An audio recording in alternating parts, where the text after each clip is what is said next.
to say your last name, so I'm going to just save myself. Thiago is from Chorus AI, and I think one of the things we find fascinating about Chorus, we want to say a few things at this moment. That Chorus is conversation intelligence, so it's a company that has had the capacity to listen in on, the AI engine can listen in on a lot of the sales calls of their customers. And so if you can imagine the amount of intelligence that Chorus has, they've been doing, during the early part of the pandemic, they were doing daily briefings to kind of keep us all up to date on, hey, what's working, what's not, what shouldn't you be saying, what should you be saying? And now it's moved to weekly briefings with their CEO. I know in the early stages of the pandemic, I was telling everybody, hey, you got to catch those briefings, assign somebody in your company to be listening to the Chorus briefings every day. And on top of that, Chorus is, a partner of ours on a product space.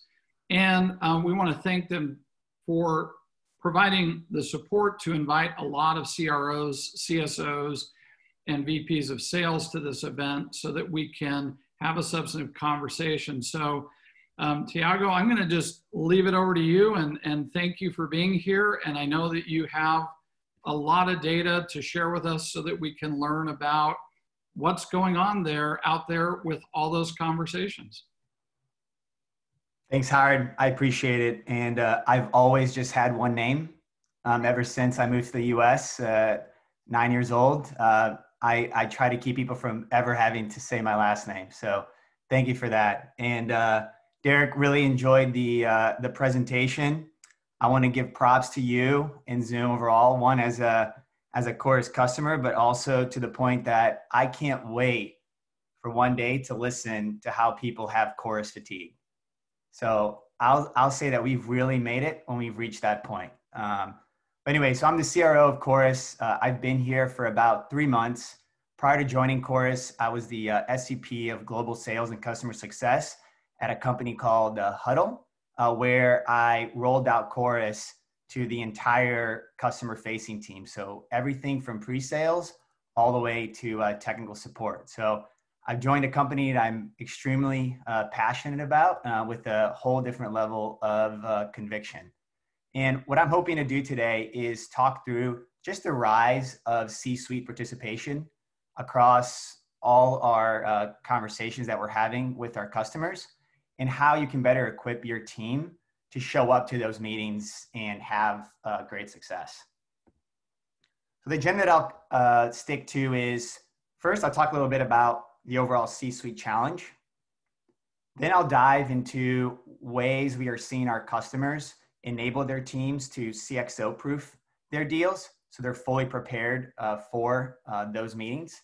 And then lastly, I'll discuss some of the shifts in strategies that we have seen from the executive level push down on their teams in order for us to be more prepared for these type of engagements.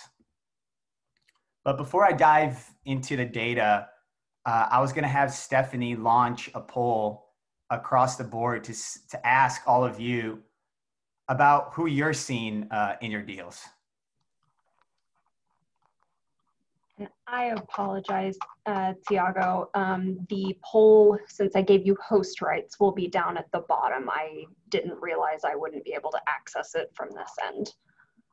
I think I just launched it. Yep. Okay.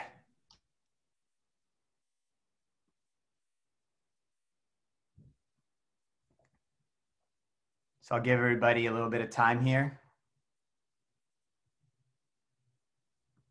Seeing votes come in.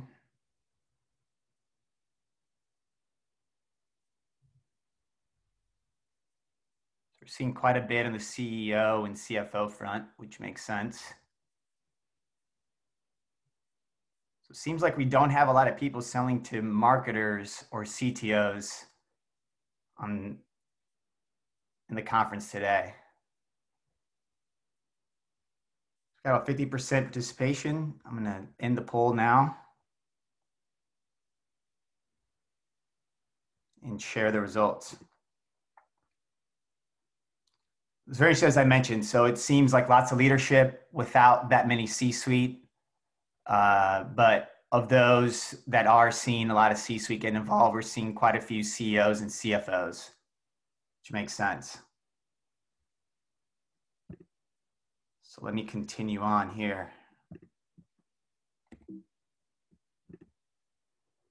So now I'll dive into some of the data that we've uncovered to better label what this really entails. So what we found since the pandemic hit, we've all had to change up our processes.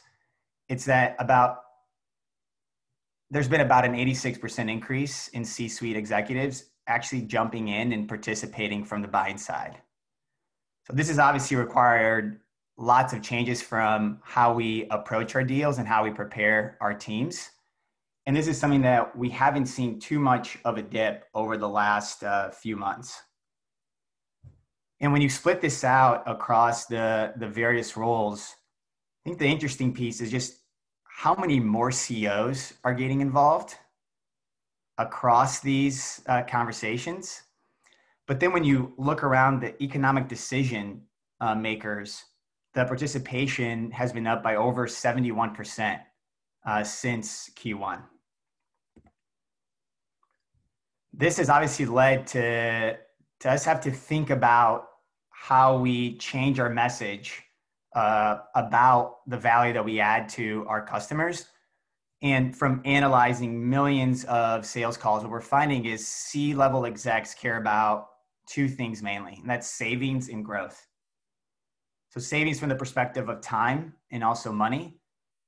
And from a growth perspective, going even down to thinking about the day-to-day efficiencies that are gained across the entire workforce that translate to evergreen growth. And what I want to dive into now is how we can actually give you some tidbits on how you can help your team CXO proof your deals so you're more prepared for those conversations. Before I jump in here, I had an overall question. Because of the shift that we are seeing, even on the approach of how we're attacking markets as revenue leaders, have you been intentional about arming your team to be successful with these high-level meetings? And here it goes. So I'm going to launch the poll now. And this is since the pandemic has hit, have you focused on providing the right level of content, training to really shift how your sellers are thinking about the conversations they're going to have, and they can feel prepared for these new buyers?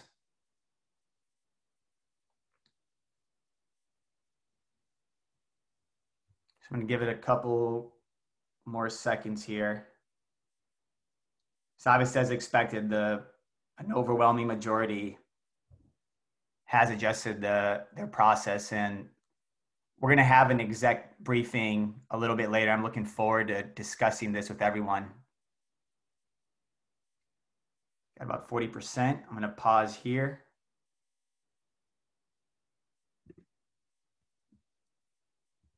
And share the results. So as I mentioned, overwhelming majority has adjusted the sales process and getting everyone trained up, with a few stragglers out there still evaluating and figuring out if it's still necessary.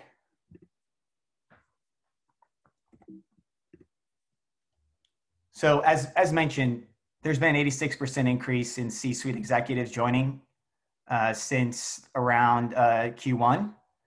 So some of the important things that we're seeing our customers arm their sellers with is really having a more standardized template of how they go about arming their champions with what they need to help prepare the C-levels that are joining from the buying side, but also more set ways of how they are preparing themselves for jumping on these conversations as sellers as they're thinking about how I can better align to the C-level execs on the call. The second is making sure that our teams are armed with financial literacy and understanding what are the levers that these C-level execs care about and how we can tie our ROI to that. Are there certain aspects, you know, if you're in the enterprise space, do our reps actually know how to review 10Ks and figure out what the key priorities are for the business? And even so, what we've found is in SMB buyer side customers, there's a 3 times higher chance of a CEO actually joining that conversation. And it makes sense because as there's higher scrutiny in budgets, even if you own a budget and you typically were used to having the decision-making power to make that purchase, you're now having to go through new levels of approvals internally. And the way that you can get your team to be ROI detailed obsessed, as I like to call it, is you really need to focus on up-leveling the conversation from use case to business case. So with the use case perspective, you're typically focused on a particular workflow that may improve, you know, a manager level on down type of outcome. So how can you focus on that business outcome tied to growth or time savings, for example, or money savings? That is a shift that we're seeing now. And the reason for that is that's how the C-suite is going to measure that impact. And then lastly, how can you make your software an essential service? And that's a hard question for us to always answer. And in our own internal discussions, the simple way that I like to have our teams think through this is to imagine, how could an outcome that we're providing within our solution, make it into every single executive meeting that exists? So typically companies have their overall exec meeting every single week where the executives meet. How can some sort of outcome or data point from what you're providing make it into that meeting? That's, in a way, how you can ensure that you become an essential service or solution for your customer. And how can we arm our teams to be able to have these type of conversations? And the great part about this, and it's going to come to no surprise to any of you, is win rates go up with C-suite involvement. So one thing to think about is, how can we help our teams accelerate this process by getting access earlier? How can we guide our buyers to better understand how they can drive the conversation and highlight examples of other customers in their buying process to get these C-level executives involved earlier? And then what really matters is we do all this work to actually get the C-level folks there, but what do we do once they're in the conversation? So we found a direct correlation based on the level of engagement and talk time for the C-level people that join your call, and how that leads to the outcome of winning. And really the goal here is, how do you get them talking? And we found that on average, it makes sense to ask about 5 engaging questions to C-level folks that have joined the call to help your deal progress to the next stage and then eventually lead to a closed one. But it's important to remember that it's not just about the C-level folks talking. So at Chorus, based on analyzing millions of calls, we recommend about 40 to 60% of talk time should be done by the sales rep or the selling side. And that leaves right between 60 to 40% of the time for the customer base. And the average C-level talk time sits at, just say it hovers around 20%, which is really only 6 minutes of a 30-minute call. But what's important is to not only focus there, but on the other 20% to ensure that the rest of the buying side organization is also getting involved in providing feedback. And this goes back with us arming our champions to be prepared to mention things that are going to align with the priorities of the C-level individuals that are coming from the buying side. So now that we've dived into what we're seeing and some tidbits and recommendations on how we can better equip our teams, we wanted to just quickly share how we've seen some of our customers shift their strategies and how we've also personally shifted our strategies.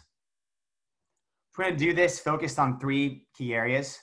The first is from the C-level perspective is we need to make sure that we're making ourselves available. The second is how do we take this and help accelerate our deals? And then lastly, either build or rebuild a more buyer-driven process. So in terms of being available, a lot of people here talked about Zoom fatigue. And I have a very different perception of Zoom fatigue. I don't see it as Zoom fatigue, especially because I was used to being on planes and out and about 50 to 60% of the year.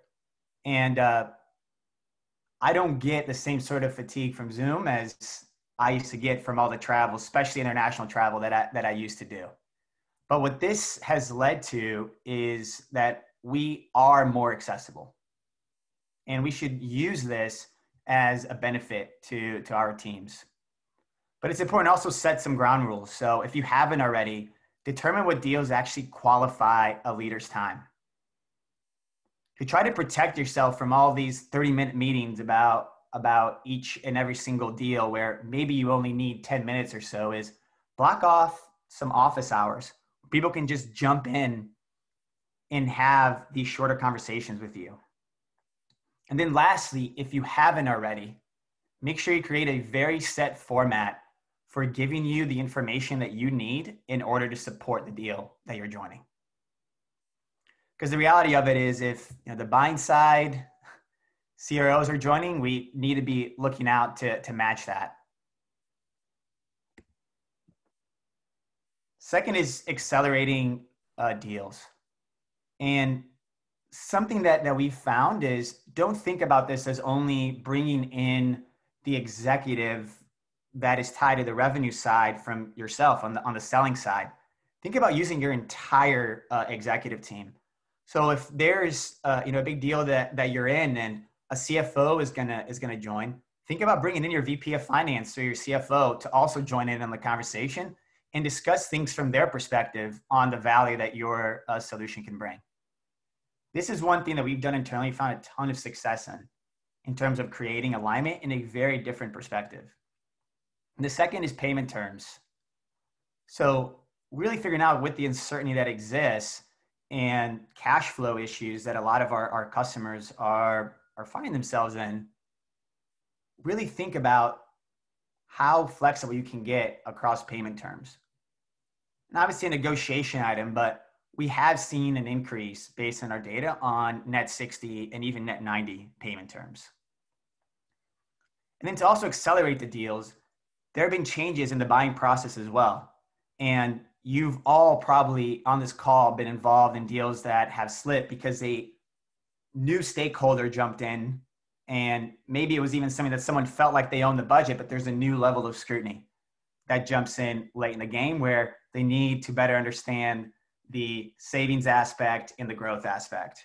So guide the prospect on what this new buying process could look like so they're better prepared to make sure that you're not running into those issues again.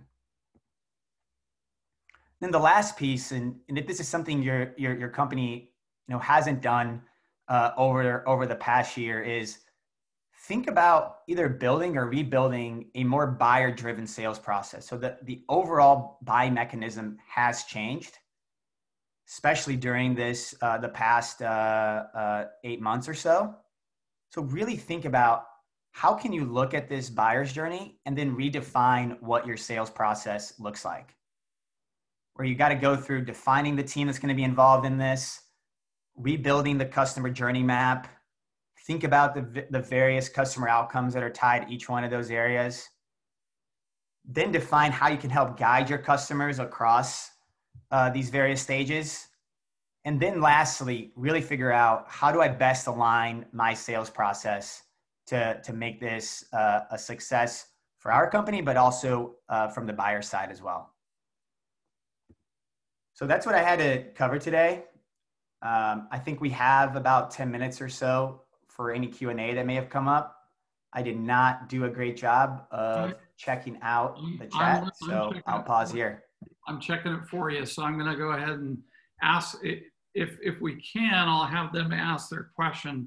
I think Rebecca Klein had a lot of comments and questions and thoughts. So Rebecca, I want you to, what's the top of mind question? You had a lot of comments. Are you there? Yeah, so a lot of what you said absolutely resonated 100% with the things that we're seeing or trying to do. One thing that we struggle with, and I think that we saw in the chat that others experience this as well, is we've created decks that are outcome focused, that do focus on like ROI. How are we making their business more competitive, or saving them money, or what is it? And sometimes getting to that value can be difficult, but even when we we're giving it to them, their knee-jerk reaction is to end up going back and talking product. So getting that mental shift and getting them confident in having those conversations is where I think we are today, and trying to really up-level that selling skill and that conversational, and I believe that the way that Leff put it was a Socratic, like getting it Socratic and getting them engaged. So making our sellers teachers. Can you comment on that a little bit in terms of engaging with the C-suite in that type of a method? Yeah, so you bring up a great point, and my initial feedback, without knowing the selling motion that you're running, are you selling mainly to like enterprise level companies? Like what type of personas as well? So our traditional model has been very high-end enterprise. We are trying to come down the stack and break in more into commercial. I wouldn't even say SMB. I would say like lower end enterprise. And that's a challenge because our products are expensive, but there's great value to be derived from it when they partner with us, because we're not like a point solution. So we absolutely are meeting with C-level. Okay, makes sense. In the bigger deals, it's breaking in isn't typically C-level. Yeah. So I'm guessing like even with some of your enterprise, based on where your company has been, you're probably naturally getting access to that C-level. Maybe you have a name for yourselves, you have the right reference points, or are you still starting with some lower level folks and then building yourself up? We, so I work for Hitachi Vantara. So you probably have heard of Hitachi, but not Hitachi Vantara. So there could be some name recognition, but it's not like saying Cisco or Salesforce or Microsoft, right? It's like Hitachi, what do you guys do? Wait, is it power drills or trains? Or wait, you're selling me hyper-converged infrastructure? Like we have to totally position ourselves with that in that other space. They don't know who we are. Got it. Okay, that's helpful. How I've seen this been done successfully, and obviously I spend most of my time, about 30 to 40% of my day, speaking with other CROs from various companies, from enterprise all the way down to the SMB space. And what I constantly discuss with folks is how you can gain access to those individuals, those C-level, is sometimes through these, gatekeepers, right? Which we all know very, very well. So my recommendation overall is there's probably a particular type of way that you need to pitch some of the lower level folks on more of the use case based scenarios on how it's going to make their individual lives better, their personal workflows. Because the hope that I have is once you are getting to that C-level, they will be more focused on these business outcomes that you described. And what we spend a lot of time doing, even in our own sales processes, we start sometimes with these use cases on some of these, the end users, right, in the manager level, in particular. But throughout that, we are throwing in, like, think about what your boss is thinking about, or what your boss's boss is thinking about, are these areas. And we're slowly arming them for those conversations and to give us access to those individuals when we are able to win them over in our initial discussions. But that's what we found to be successful. So in the way that I'm hearing that, just to see if I'm clear, is essentially you're building a champion for yourself at that use case or that level, so that when you can get up a notch, is that yep, and as we're building that champion, we're also helping broaden their perspective on the impact that this can have across their entire company, and how these individuals, right? And I don't like to ever I try to always say champions. Like, ideally, you don't want just one, right? You want to arm them as, hey, this is a way that you can also expand your impact that you're currently having. It's not just based on these key use cases that are going to make your life better and your potentially, even if you're on the manager level, your team's life better. This is how it's going to improve your entire organization. And you can be the catalyst of that particular change. Hey, Brian, I'm sorry, Thiago, I wanted to get in. Brian, are you available to ask your question? I thought it was a good one. Give some context around the data. Hey, Brian. You actually answered that. The question was this approach of CXO engagement more weighted towards SMB versus enterprise? And you then came out and you talked about how it was much more likely to happen in the SMB. But I do wonder, are you guys seeing it in the conversations that you're monitoring? Are you seeing it happen even in the enterprise space more frequently now? Absolutely. So that was just one thing. We're seeing 3x like more likely on the SMB space, but this is happening across the board. And what's more interesting to me from the data that we're seeing are even the involvement from C-level in smaller purchases below even the 6-figure mark, which is quite a shocker, right? Because typically and likely not sustainable, right? I mean, and that you would think that is the biggest question that exists. How long is this going to continue for? Another correlation too that exists is thinking through the type of service that's getting sold, right? If it's something that's in the land and expand type of model, and they know, hey, it might be starting small, but this could really grow, that would make more sense, right? To have that involvement, because you know it's going to be a bigger part of your stack in the future. But it's still just an interesting thing that we're seeing. And again, it's just a higher level of scrutiny. And this is why we all on this call need to make sure we're preparing our teams to be ready for these conversations, to elevate the conversations, knowing they're going to be a part of the buyer process. Howard, you're on mute. Dave, you threw up a resource. Can you give us a little bit of context on that? Threw up a resource. Yeah, Dave Chatterton threw a resource into the chat. Yeah, I did. So there was a question around, how you get to business value. And one of the things that some of our teams have used is the business canvas model. It's one that really kind of helps salespeople kind of get focused around what's important at the C-level and the CXO. And it's a great resource that's out there. I don't think a lot of people know about it, but you can, check the link out.